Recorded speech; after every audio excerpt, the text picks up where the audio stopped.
नमस्कार दोस्तों, एनएस ज्योतिष में आपका फिर से स्वागत है। आज हम बात करेंगे धनु लग्न यानी कि सैजिटेरियस एस्टेंडेंट का मई 2024 का महीना कैसा रहेगा, ये हम लोग जानने का प्रयास करेंगे।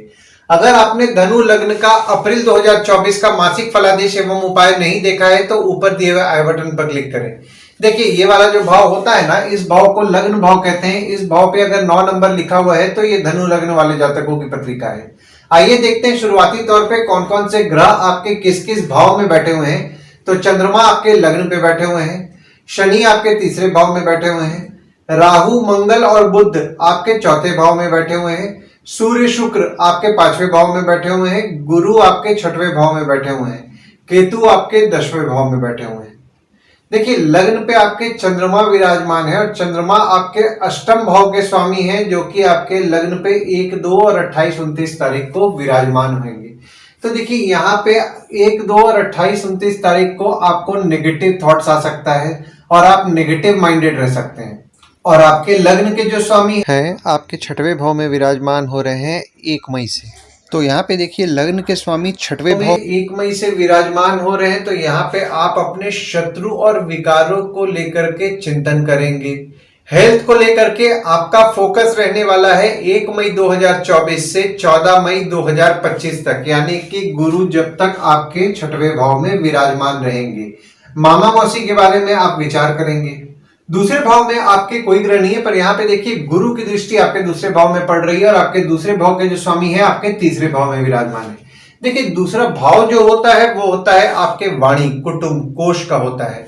तो यहाँ पे देखिए, दूसरे भाव में गुरु की दृष्टि पड़ रही है 1 मई 2024 से। तो यहाँ पे 1 मई से आपका सेविंग्स तो निश्चित तौर पर होने वाला है। पारिवारिक संबंध में आपके मजबूती आने वाला है 1 मई 2024 से। और आपके दूसरे भाव के स्वामी आपके तीसरे भाव में 17 जनवरी 2023 से विराजमान है और 29 मार्च 2025 तक आपके तीसरे भाव में ही विराजमान रहेंगे। तो यहाँ पे आपके धन के लिए आपका भाग दौड़ बढ़ा रह रहा होगा 17 जनवरी 2023 से, और आप अपने पराक्रम से धन की वृद्धि भी कर रहे होंगे। तीसरे भाव में आपके शनि विराजमान है और शनि यहाँ अपने राशि में ही विराजमान हो रहे हैं 17 जनवरी 2023 से। और जैसा कि मैंने आपको अभी बताया, 29 मार्च 2025 तक आपके तीसरे भाव में ही विराजमान रहेंगे। तो देखिए, यहाँ पे तीसरे भाव के स्वामी तीसरे भाव में विराजमान हो रहे हैं, तो आपके छोटे भाई बहन के संबंध में मजबूती लाएंगे, आपके पराक्रम को बढ़ाएंगे और आपके छोटे भाई बहन के पराक्रम को भी बढ़ाएंगे और आपके पड़ोसी के साथ संबंध में मजबूती लाएंगे। चौथे भाव में आपके राहु विराजमान है और मंगल विराजमान है और वक्री बुध विराजमान है 9 अप्रैल से 9 मई तक। और आपके चौथे भाव के स्वामी जो है आपके 6वें भाव में विराजमान है। देखिए, चौथा भाव जो होता है ना, वो होता है आपकी माता, घर, वाहन, सुख का होता है। तो यहाँ पे चौथे भाव में आपके मंगल विराजमान हो गए। तो यहाँ पे देखिए, माता को क्रोध ज्यादा आएगा, तो माता से विवाद से आपको बचना है, क्योंकि यहाँ माता से आपके विवाद होने की संभावनाएं बन रही हैं। हालांकि देखिए, यहाँ पे जो बुध विराजमान हो रहे हैं, तो यहाँ पे आपकी माता के साथ आपके कम्युनिकेशन को अच्छा कर रहे हैं। पर यहाँ पे देखिए, माता की स्वास्थ्य का आपको विशेष तौर पर ध्यान देना है। माता की स्वास्थ्य बिगड़ सकती है। देखिए, आपको 1 मई 2024 से एसिडिटी से संबंधित समस्या हो सकती है और शत्रु से आपको सुख की प्राप्ति भी होगी।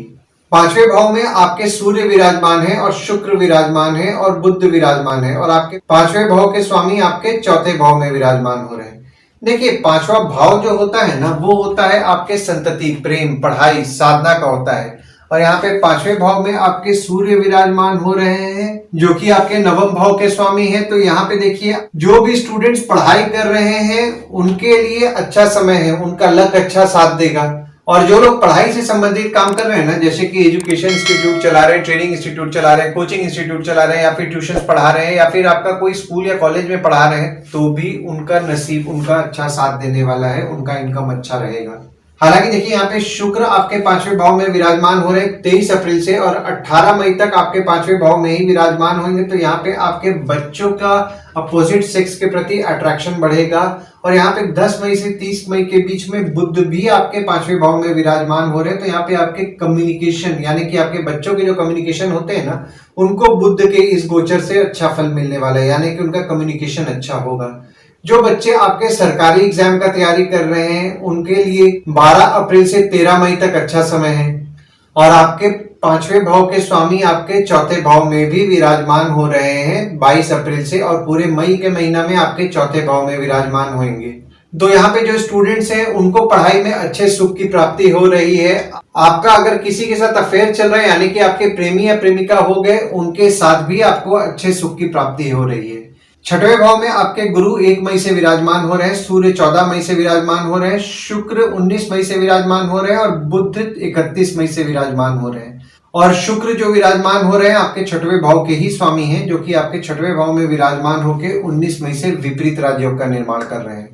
देखिए, छठवां भाव जो होता है ना, वो होता है आपके रोग, ऋण, शत्रु, मामा मौसी का होता है। और छठवें भाव में आपके गुरु विराजमान हो जा रहे हैं 1 मई से, तो यहाँ पे आपके शत्रु या कॉम्पिटिटर बढ़ने वाले हैं। हालांकि देखिए, गुरु की 5वीं दृष्टि आपके काम पे भी पड़ रही है। यहाँ पे आपके काम को सुधारेंगे, यानी कि आपके काम में गति लाएंगे, पर यहाँ पे आपके कंपटीशन को भी बढ़ा रहे हैं, यानी कि आपको टफ कंपटीशन का सामना करना पड़ेगा 1 मई 2024 से 14 मई 2025 तक।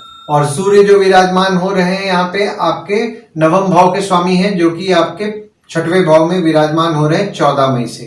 तो 14 मई से आपके शत्रु या कॉम्पिटिटर जो होते हैं वे आपके लिए लकी होंगे, आपके मामा मौसी आपके लिए लकी होंगे। और शुक्र जो विराजमान हो रहे हैं वे 19 मई से यहाँ पे आपके छठवें भाव में जो विराजमान हो रहे हैं, तो शुक्र द्वारा विपरीत राजयोग का निर्माण हो रहा है 19 मई से। तो विपरीत राजयोग में आपके शत्रु हो गए या फिर आपके कॉम्पिटिटर हो गए, उनपे आपका खर्च बढ़ेगा, पर यहाँ पे जो आपका खर्च होएगा उससे आपको अच्छा रिजल्ट मिलने वाला है। अगर आपका कोई कोर्ट केस चल रहा है तो कोर्ट केस पे भी आपका अभी खर्च होगा, पर खर्च करके आपके कोर्ट केस में आपके हित में परिणाम आएगा। और बुध 31 मई से जो विराजमान हो रहे हैं वे आपके 7वें भाव के स्वामी हैं और आपके 10वें भाव के स्वामी हैं, जो कि आपके 6वें भाव में विराजमान हो रहे हैं। तो देखिए, 7वें भाव के स्वामी आपके 6वें भाव में विराजमान हो रहे हैं 31 मई से, तो यहाँ पे आपकी स्पाउस भी आपका मदद करने वाली है आपके शत्रु या कॉम्पिटिटर का नाश करने में। अगर आपका कोई काम भागीदारी में चल रहा है तो भागीदार भी आपके शत्रु या कॉम्पिटिटर का नाश करने में आपका 31 मई से मदद करेंगे। 7वें भाव में आपके कोई ग्रह नहीं है, पर यहाँ पे देखिए मंगल की दृष्टि आपके 7वें भाव में पड़ रही है और आपके 7वें भाव के जो स्वामी हैं वे आपके 4थे भाव में विराजमान हो रहे हैं। देखिए, 7वां भाव जो होता है ना, वो होता है आपके स्पाउस, भागीदार का होता है। तो 7वें भाव में देखिए मंगल की दृष्टि 22 अप्रैल से पड़ रही है और पूरे मई के महीना में मंगल की दृष्टि पड़ने वाली है। तो यहाँ पे आपके स्पाउस हो गए, आपके भागीदार हो गए, उनको क्रोध ज्यादा आएगा। तो यहाँ पे देखिए गुस्सा ज्यादा आएगा, तो आपको गुस्सा को इग्नोर करना है। और आपके 7वें भाव के स्वामी आपके 4th भाव में 9 अप्रैल से 9 मई तक विराजमान है। तो यहाँ पे आपकी स्पाउस का सुख आपको अच्छा मिलने वाला है। अगर आपका कोई काम भागीदारी में कर रहे हैं तो भागीदार का भी आपको सुख अच्छा मिलेगा। और वहीं जब आपके 7वें भाव के स्वामी आपके 5वें भाव में 10 मई से विराजमान हो रहे हैं, तो 10 मई से 30 मई तक वे आपके 5वें भाव में विराजमान रहेंगे। तो 10 मई से 30 मई तक यहाँ पे आपके प्रेम विवाह के योग बन रहे हैं। तो अगर आप अपने प्रेम विवाह से संबंधित बात करना चाह रहे हैं तो 10 मई से 30 मई तक फेवरेबल समय है। और वहीं जब आपके 7वें भाव के स्वामी, जैसा कि मैंने आपको बताया, आपके 6वें भाव में 31 मई से विराजमान होंगे, तो आपके शत्रु या कॉम्पिटिटर जो होते हैं उनका आपके स्पाउस और आपके भागीदार आपके शत्रु का नाश करने में मदद करेंगे। 8वें भाव में आपके कोई ग्रह नहीं है, ना ही किसी ग्रह की दृष्टि पड़ रही है और आपके 8वें भाव के जो स्वामी हैं आपके लग्न पे विराजमान हो रहे हैं 1, 2, 28, 29 तारीख को। देखिए, 8वां भाव जो होता है वो होता है आपके आयु, जीवन, मृत्यु, अचानक धन लाभ, ससुराल का होता है। तो यहाँ पे 8वें भाव के स्वामी आपके लग्न पे विराजमान हो रहे हैं 1, 2, 28, 29 तारीख को। तो जैसा कि मैंने आपको बताया, आपके स्वभाव में नेगेटिविटी आने वाला है, आपका एटीट्यूड नेगेटिव होएगा। और जब चंद्रमा यहाँ पे 16 और 17 तारीख को आपके अष्टम भाव में विराजमान होंगे, तो यहाँ पे चंद्रमा द्वारा आपके पत्रिका में विपरीत राजयोग का 16 और 17 तारीख को निर्माण हो रहा है। तो यहाँ पे 16 और 17 तारीख को देखिए आपको चोट पाट लग सकता है, इस चीज का आपको ध्यान देना है। ससुराल वालों की थोड़ी बहुत तबियत बिगड़ सकती है। पर यहाँ पर 16 और 17 तारीख को आपके अचानक धन लाभ के योग बन रहे हैं। देखिए, 16 और 17 तारीख को ना आप पानी, समुन्दर, तालाब, स्विमिंग पूल से थोड़ा दूर रहे, वरना यहाँ पे आपके चोट पाट लगने के योग बन रहे हैं। नवम भाव में आपके कोई ग्रह नहीं है, पर नवम भाव में देखिए यहाँ पे शनि की दृष्टि आपकी पड़ रही है और आपके नवम भाव के जो स्वामी हैं वे आपके 5वें भाव में विराजमान हो रहे हैं। देखिए, नवम भाव जो होता है ना, वो होता है आपके भाग्य, धर्म, जीजा, साली, साला, छोटे भाई के स्पाउस का होता है। तो नवम भाव में देखिए यहाँ पे आपके शनि की दृष्टि पड़ रही है, तो यहाँ पे आपका नसीब आपका कम साथ दे रहा होगा 17 जनवरी 2023 से। आपके छोटे भाई के स्पाउस हो गए, जीजा, साली, साला हो गए, उनसे मनमुटाव होने की संभावनाएं बन रही है 17 जनवरी 2023 से। और आपके नवम भाव के स्वामी आपके पांचवें भाव में विराजमान हो रहे हैं 12 अप्रैल से लेकर के 13 मई तक। तो 12 अप्रैल से 13 मई तक यहाँ पे जो स्टूडेंट्स हैं उनके पढ़ाई में उनका लक अच्छा साथ देने वाला है। प्रेम संबंध के लिए आपका लक अच्छा साथ देगा, यानी कि जैसे कि देखिए यहाँ पे मैंने आपको बताया ना, प्रेम विवाह के योग भी 10 मई से बन रहे हैं और यहाँ पे आपका प्रेम संबंध में भी आपका लक अच्छा साथ देगा। तो यहाँ पे अगर आप अपना बात बढ़ाएंगे तो उसमें आपका लक अच्छा साथ देगा। और वहीं जब आपके नवम भाव के स्वामी आपके छठवें भाव में विराजमान होंगे 14 मई से, तो जैसे कि मैंने आपको बताया कि यहाँ पे कि आपके शत्रु यानी कि आपके कॉम्पिटिटर जो होते हैं या फिर शत्रु होते हैं वे आपके लिए लकी रहेंगे, मामा मौसी भी आपके लिए लकी रहेंगे। दशम भाव में आपके केतु विराजमान है और मंगल की दृष्टि पड़ रही है और गुरु की दृष्टि पड़ रही है। और आपके दशम भाव के जो स्वामी है आपके चौथे भाव में 9 अप्रैल से 9 मई तक विराजमान है। देखिए, दशम भाव जो होता है वो होता है आपके बॉस, पिता, काम, ऑफिस का होता है। तो दशम भाव में आपके केतु विराजमान हुए 30 अक्टूबर से। तो देखिए यहाँ पे 30 अक्टूबर से आपका काम ठीक ठाक चलता है, पर यहाँ पे अचानक से आपका काम आप नोटिस करते होंगे कि बिगड़ जा रहा है। पर यहाँ पे देखिए अब गुरु की दृष्टि पड़ने लगेगी 1 मई से। तो 1 मई से जो गुरु की दृष्टि पड़ेगी ना, तो यहाँ पे क्या होगा कि आपका काम में आपको सुधार देखने मिलेगा। जो थोड़ा बीच बीच में आपको झटका पड़ रहा था या फिर आपका काम बिगड़ जा रहा था, उसमें आपको सुधार देखने मिलेगा। काम में आपके स्ट्रीमलाइन बढ़ेगा। पिता और बॉस को आपको समझने में मुश्किल जा रहा था, वे अनप्रिडिक्टेबल बिहेव कर रहे थे, वे बोल कुछ रहे थे, कर कुछ रहे थे, तो यहाँ पे उसमें भी आपको सुधार मिलेगा, क्योंकि यहाँ पे आपके बॉस और पिता के साथ आपकी मजबूती आएगी आपके संबंध में। पर यहाँ पे देखिए मंगल की दृष्टि भी पड़ रही है 22 अप्रैल से। तो देखिए 22 अप्रैल से पूरे मई का महीना है ना, इस समय बस आपको थोड़ा संभल करके रहना है, क्योंकि यहाँ पे आपके बॉस और पिता को क्रोध ज्यादा आएगा। ऑफिस का माहौल थोड़ा गर्म होएगा, तो यहाँ पे आपको विवाद से बचना है बॉस और पिता से। पर यहाँ पे देखिए आपके काम के लिए तो निश्चित तौर पर अब 1 मई से अच्छा समय शुरू हो रहा है। और आपके दशम भाव के स्वामी आपके चतुर्थ भाव में विराजमान हो रहे हैं 9 अप्रैल से 9 मई तक। तो यहाँ पे 9 अप्रैल से 9 मई तक अगर आपका कोई काम नहीं हो पा रहा है जिसको आप प्रयास कर रहे हैं, तो कोशिश कीजिए घर से अगर करेंगे तो यहाँ पे काम होने का प्रोबेबिलिटी आपका बढ़ जा रहा है। और वहीं जब आपके दशम भाव के स्वामी आपके पांचवें भाव में 10 मई से 30 मई तक विराजमान होंगे, तो यहाँ पे जो भी स्टूडेंट्स पढ़ते पढ़ते काम करना चाह रहे हैं उनके लिए अच्छा समय है। वे अगर काम खोजेंगे इस समय 10 मई से 30 मई के बीच में, तो यहाँ पे उनको जॉब मिल जाएगा। और जो लोग भी एजुकेशन से संबंधित काम कर रहे हैं, जैसे कि कोचिंग इंस्टीट्यूट चला रहे हैं, ट्रेनिंग इंस्टीट्यूट चला रहे हैं, या कोई भी एजुकेशन संबंधित काम कर रहे हैं, ट्यूशंस पढ़ा रहे हैं या फिर टीचर भी हैं, तो उनका भी काम अच्छा चलने वाला है 10 मई से 30 मई के बीच में। और आपके दशम भाव के स्वामी जब आपके छठवें भाव में 31 मई से विराजमान होंगे, तो देखिए यहाँ पे 31 मई से आपके काम को लेकर के थोड़ी बहुत बाधाएं उत्पन्न होंगी। काम में रुकावट आएगा और काम में आपको मन भी नहीं लगेगा। और यहाँ पे आपको आपके शत्रु या कॉम्पिटिटर के साथ काम भी करना पड़ सकता है 31 मई से। पर यहाँ पे जो लोग भी मेडिकल फील्ड से रिलेटेड काम करते हैं ना, या फिर आरोग्य से संबंधित काम करते हैं, जैसे कि आपके डॉक्टर हो गए या फिर मेडिकल स्टोर चला रहे हैं, मेडिकल इक्विपमेंट से रिलेटेड बिजनेस कर रहे हैं, मेडिकल इक्विपमेंट मैन्युफैक्चरर हैं, या फिर कोई भी रोग से संबंधित काम कर रहे हैं, या फिर बैंक रिकवरी, सिक्योरिटी सप्लाई से संबंधित काम कर रहे हैं, उनके काम में मजबूती आने वाला है 31 मई से। 11वें भाव में आपके कोई ग्रह नहीं है, पर यहाँ पे देखिए मंगल की दृष्टि आपके 11वें भाव में पड़ रही है और आपके 11वें भाव के जो स्वामी है वे आपके 5वें भाव में विराजमान हो रहे हैं। देखिए 11वां भाव जो होता है ना, वो होता है आपके आय यानी कि इनकम, दोस्त, पहचान के लोग, कम्युनिकेशन का होता है। और यहाँ पे आपके 11वें भाव में मंगल की दृष्टि पड़ने लगी है 22 अप्रैल से, और पूरे मई के महीना में आपके मंगल की दृष्टि पड़ने वाली है। तो यहाँ पे देखिए आपके बड़े भाई बहन, दोस्त, पहचान के लोग से विवाद होने की संभावनाएं बन रही हैं। जो भी लोग बिजनेस कर रहे हैं उनका पैसा हो सकता है थोड़ा बहुत फंसे। तो यहाँ पे आपका पैसा अगर अटकेगा तो आपको क्रोध नहीं करना है, अपने क्रोध पे नियंत्रण रखना है, क्योंकि यहाँ पे देखिए बिजनेस आप कर रहे हैं तो पैसा फंसेगा ही। ये मैं आपको इसलिए बोल रहा हूँ क्योंकि देखिए यहाँ पे मंगल की दृष्टि आपके 11वें भाव में पड़ रही है। तो मंगल की दृष्टि 11वें भाव में पड़ रही है, तो यहाँ पे आपको पैसा के लिए विवाद हो सकता है आपके क्लाइंट के साथ। तो देखिए यहाँ पे विवाद से आपको बचना है।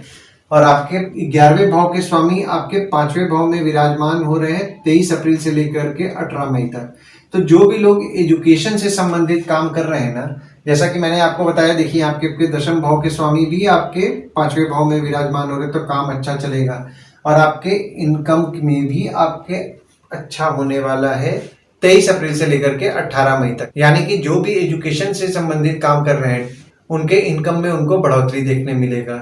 जो भी स्टूडेंट स्कॉलरशिप का प्रयास कर रहे हैं उनके लिए भी अच्छा समय है 23 अप्रैल से 18 मई तक। और जब आपके 11वें भाव के स्वामी आपके 6वें भाव में 19 मई से विराजमान होंगे, तो देखिए इनकम को लेकर के थोड़ी बहुत बाधाएं उत्पन्न होंगी। आपके बड़े भाई बहन की थोड़ी बहुत तबीयत बिगड़ सकती है।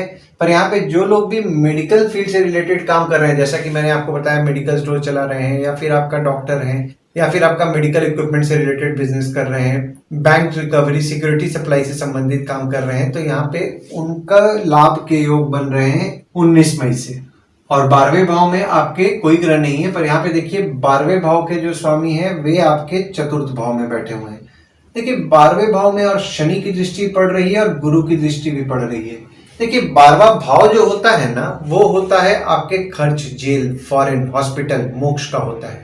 तो यहाँ देखिए 12वें भाव में आपके गुरु की दृष्टि पड़ रही है, तो यहाँ पे देखिए, और 6वें भाव में आपके गुरु भी बैठ गए, तो लोन लेने से बचे। यहाँ पे आपके ऋण आप हो सकता है लेंगे। खर्च पे अपने कंट्रोल कीजिए, क्योंकि यहाँ पे देखिए अगर आप अपना खर्च बढ़ाएंगे तो एक्स्ट्रा खर्च के कारण आपको लोन लेना पड़ सकता है। अनवांटेड खर्चा ना करें, क्योंकि अनवांटेड आप खर्च करेंगे और उसके बाद लोन लेंगे तो थोड़ी बहुत दिक्कतों का आपको सामना करना पड़ सकता है। हालांकि देखिए आपके 12वें भाव में शनि की दृष्टि भी पड़ रही है, तो यहाँ पे आपका खर्च कम करने का आप प्रयास करेंगे। जो भी लोग विदेश जाना चाह रहे हैं उनके लिए 1 मई से अच्छा समय शुरू हो रहा है। अगर वे विदेश जाने का प्रयास करेंगे तो उनका काम निश्चित तौर पर होगा। हॉस्पिटल्स को लेकर के आपका खर्च बढ़ सकता है, रोग को लेकर के आपका खर्च बढ़ सकता है, क्योंकि देखिए आपके 6वें भाव में गुरु भी विराजमान हो रहे हैं, तो यहाँ पे आपके रोग को भी बढ़ा रहे हैं। तो यहाँ पे आपको diabetes, sugar, thyroid, kidney stone जैसी समस्याएं आपको उत्पन्न हो सकती हैं। तो यहाँ पे देखिए मीठा खाने से बचें, रेगुलर बेसिस पे वॉकिंग करें और एक्सरसाइज करेंगे तो आपके लिए अच्छा रहेगा। वरना यहाँ पे आपके हॉस्पिटल्स को लेकर के भी आपका खर्च बढ़ सकता है। हालांकि देखिए यहाँ पे शनि की दृष्टि पड़ रही है, तो वे आपके जो हॉस्पिटल से रिलेटेड खर्च होते हैं उनको वे कंट्रोल करने का प्रयास कर रहे हैं। पर यहाँ पे गुरु की दृष्टि भी पड़ेगी, तो यहाँ पे आपके हॉस्पिटल्स को लेकर के खर्च बढ़ सकता है। और आपके 12वें भाव के स्वामी आपके 4th भाव में विराजमान है, तो यहाँ पे 22 अप्रैल से पूरे मई के महीना में आपके घर, माता, वाहन को लेकर के खर्च बढ़ सकता है।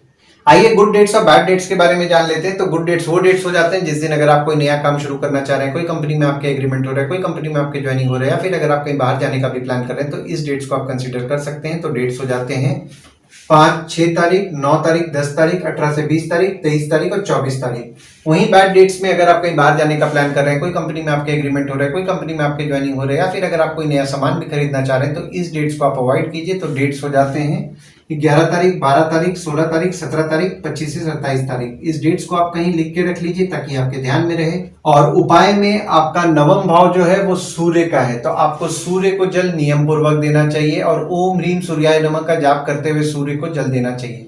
देखिए आपके 9वें भाव में शनि की दृष्टि पड़ रही है, तो आपका नसीब आपका कम साथ दे रहा है। तो अगर आप शनिवार के दिन शनिदेव मंदिर जाते हैं और ओम शं शनैश्चराय नमः का जाप करते हुए शनिवार के दिन शनिदेव को तेल चढ़ाते हैं और सैटरडे के दिन गरीब को तला छना खिलाएंगे, तो आपको अच्छा लाभ होगा।